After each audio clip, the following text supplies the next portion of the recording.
Hello everyone and welcome back to the Capablanca saga. We are finished with the Savorin Cup, also played in St. Petersburg in 1913. We are now in 1914. This is one of the strongest tournaments played up until that point, and we are just going to show the contestants, so you get a bit of a better idea of what the tournament is about. In this game, Aron Nimzowitsch faces Jose Raul Capablanca. Nimzowitsch with the white pieces, but this is the lineup. So, like we said, we will have Emanuel Lasker joining us in this tournament. We have Jose Raul Capablanca, Alexander Alekhine, Siegbert Tarrasch, St Marshall, Osip Bernstein, Akiba Rubinstein, Aron Nimzowitsch, Joseph Henry Blackburn, the Black Death, David Janowski, and Isidor Ginsberg. And it's a similar lineup, if you remember, from the 1911 San Sebastian tournament, with the exclusion of some players and with the addition of Joseph Henry Blackburn and Isidor Ginsberg. And it's a bit of a different tournament. First, all of them will play a single round robin, and then 5 of the players who do best in this first part of the tournament, the single round robin, will then proceed into the second part of the tournament, which will be a double round robin. So 5 of the players who do best then play a double round robin, and then we see who the true champion is. And, the favorites definitely Emanuel Lasker, World Champion, Jose Raul Capablanca, and Akiba Rubinstein, those who have proven themselves so far. But it's a new tournament, anything can happen. And like we mentioned, during the negotiations with Lasker, Capablanca had a lot of exhibitions. He traveled a lot, played a lot of games, and has covered a lot of games, but it would be too much to show all of them. So I decided which games to show, which games not to show. Here we have a very nice game between Aron Nimzowitsch, who has protested against Capablanca playing in the 1911 tournament of San Sebastian, as he did not win any major tournament so far. Then Capablanca beat him with the black pieces. Here is Nimzovich's chance for a revenge.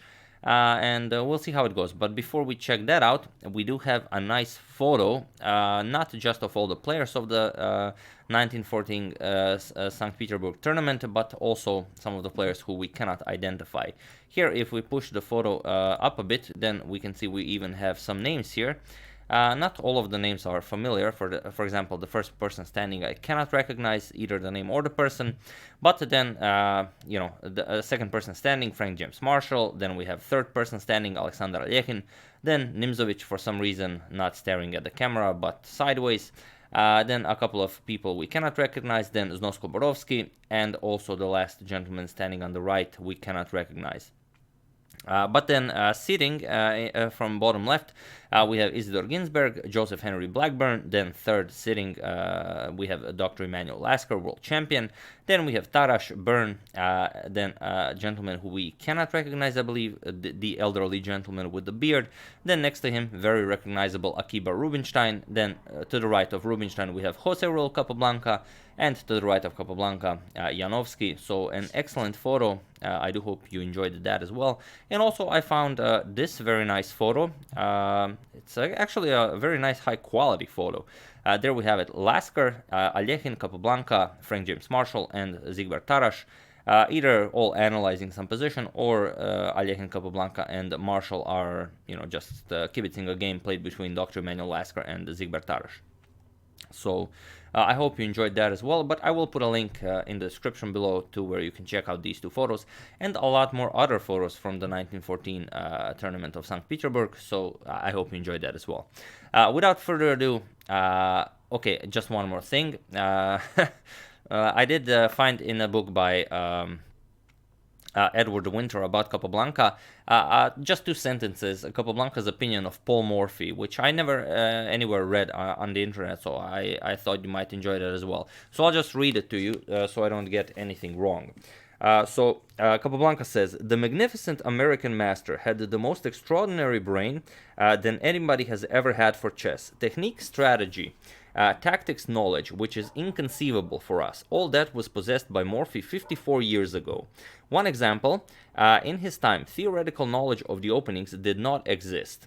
So to speak, yet what Morphy played 56 years ago against the Petrov defense is considered today by Lasker and me to be the strongest continuation for white. So as you can see, Capablanca held Morphy in the highest regard. I just thought you might enjoy that little part as well. But okay, we're gonna talk a lot more about this tournament as the games progress, so let's just dive straight into this one.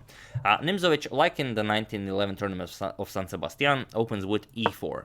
We have e5, knight f3, knight to c6, and now knight to c3. The 3 knights opening, knight to f6, we have the 4 knights game, but we will transpose into the Ruy Lopez either way, so not really much of a difference. Bishop b5, d6, and now d4. We have bishop captures, first bishop d7, then bishop captures, and now we are in the Ruy Lopez. The d4 pawn is under attack, and we have queen to d3 by Nimzowitsch. You could try d5, but then Capablanca can just shift the bishop over to g4, and you can always undermine the center later via c6, so it's not that great of a move. After bishop to c6, we have queen d3, defending d4 pawn, and now e captures on d4. Knight captures on d4, and now Capablanca says that, okay, in the previous games that were played, bishop d7 is the idea, but Capablanca had an idea over the board here, sort of an inspiration in the moment.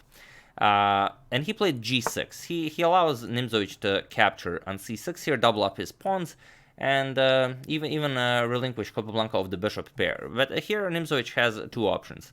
Bishop g5 is one of them, simply attacking the knight here, pinning it, bishop g7, going for queenside castle, and if Capablanca decides to go for a kingside castle, then Nimzowitsch would have a very sharp game and a very strong attack on the king side. But Nimzowitsch decides this game will have a different character. He, after this g6 move, captures on c6.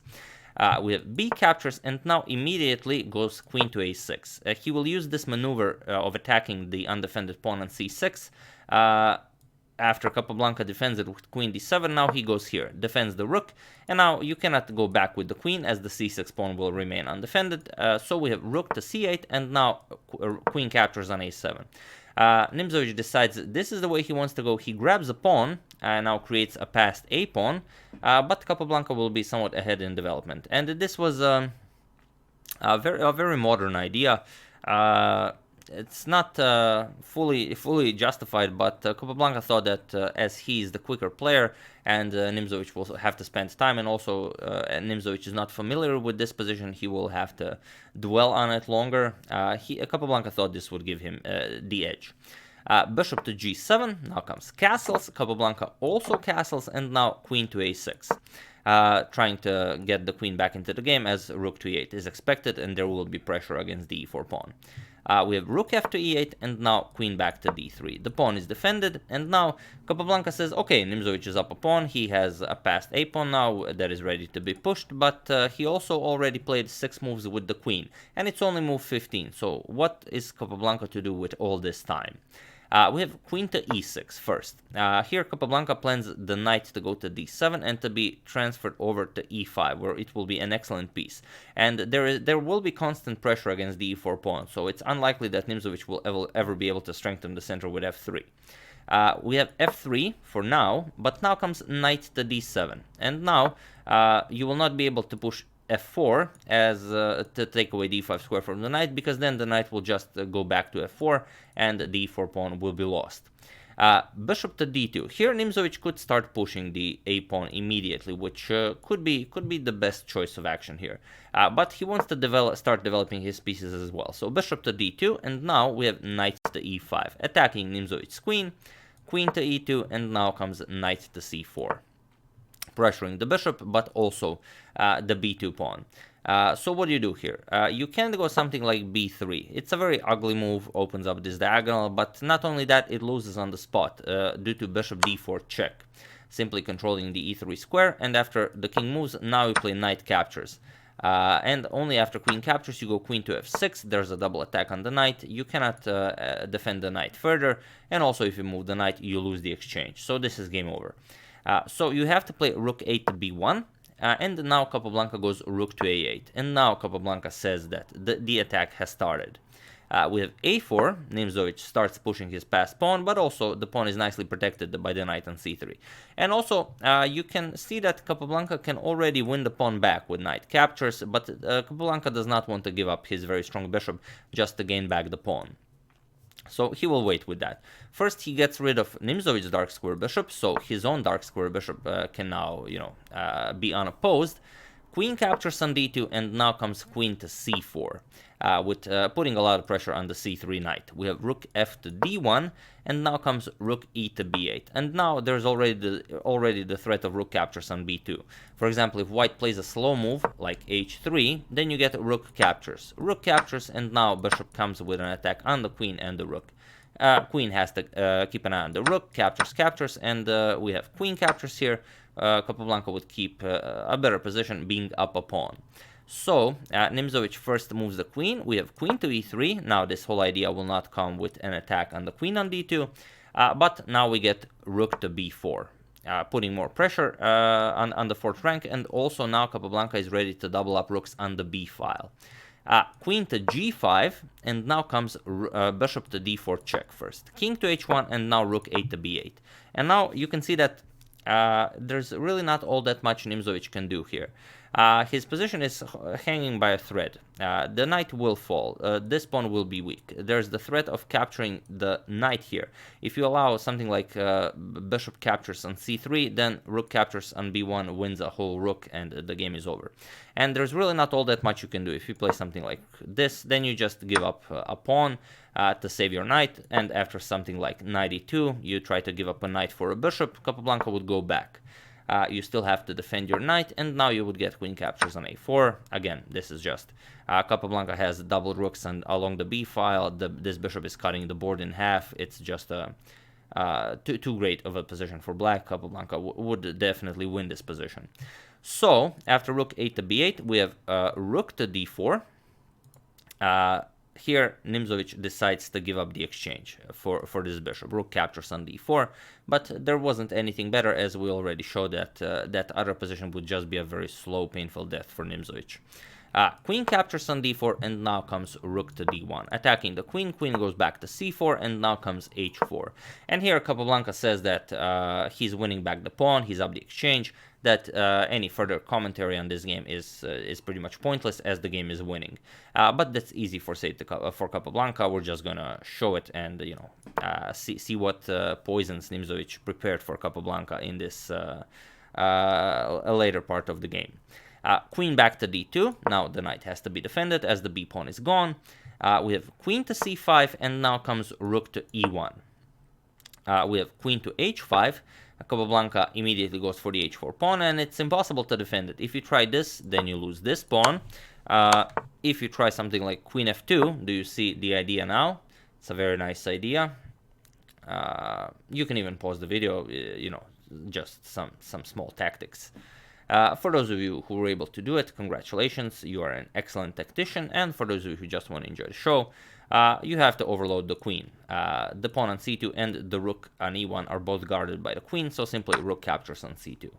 After queen captures on h4, delivers check, also threatens now undefended rook on e1, king g1, queen captures, king h2, and now black can play whatever he wants. He's up the exchange, and just with a winning game.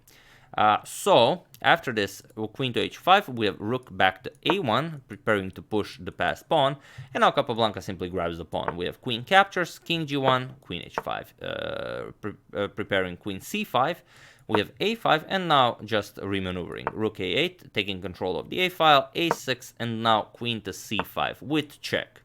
King h1, now comes queen to c4 with a double attack on the a6 pawn. We have a7, and now queen back to c5. Now the pawn will fall, and there's nothing white can do about it. Nimzowitsch played e5 here.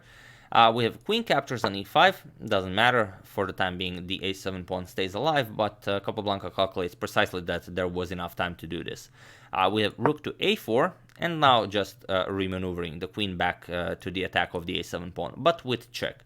Queen h5 check, king g1, and queen back to c5 check. Again, the queen is in the right spot. King to h2, and now even d5. There's plenty of time to win back the pawn. We have rook to h4, now with some ideas of getting the queen over to h6 and attacking the king side, but Capablanca doesn't care. He plays rook captures on a7, and here Nimzowitsch simply played knight to d1, and it was in this position that Aron Nimzowitsch on move 42 resigned the game. He resigned because queen captures on c2, it's game over. Now queen to h6 is impossible because of, well, queen to g2 checkmate. And on the other hand, if you don't play something like knight d1, if you play something like queen to h6, still doesn't matter. Black has nothing to worry about, just queen captures on c3 and everything is fine. You can even allow this, a few checks. King can go to e7, let's say queen g5 check. Now you block queen f6, and after one more check, the king escapes, and now there are no more checks, no more dangers. Black is just up a whole rook, and it's game over. Nimzowitsch, after knight to d1, resigned the game, and Capablanca starts the 1914 tournament of St. Petersburg with a very nice victory. This time, Nimzowitsch did not protest about Capablanca participating, as now Capablanca has won a major international tournament. That is, of course, the 1911 tournament of San Sebastian. But still, he didn't get his revenge, but, what are you going to do? That's the game. I do hope you enjoyed it and that you're enjoying my coverage of the Capablanca saga so far. We're going to talk a lot more about this tournament, like I mentioned, as the games progress, but for the time being, I believe this is sufficient. I would like to thank Paul Staples, Mason Farliza Portabris, Cesare Kulakovsky, King Wu, and Philip Dennis for a contribution to my channel. Thank you a lot. I really appreciate it. As usual, you can check 2 of my previous videos here. Thank you all for watching, and I will see you soon. Hopefully with some more interesting content, most likely continuing the Capablanca saga, but also, as usual, checking up on your suggestions. Thank you all for watching, and I will see you soon. And for the end of this video, let's check out the very nice photo once again. There you have it. Very nice. Thank you all, and I will see you soon.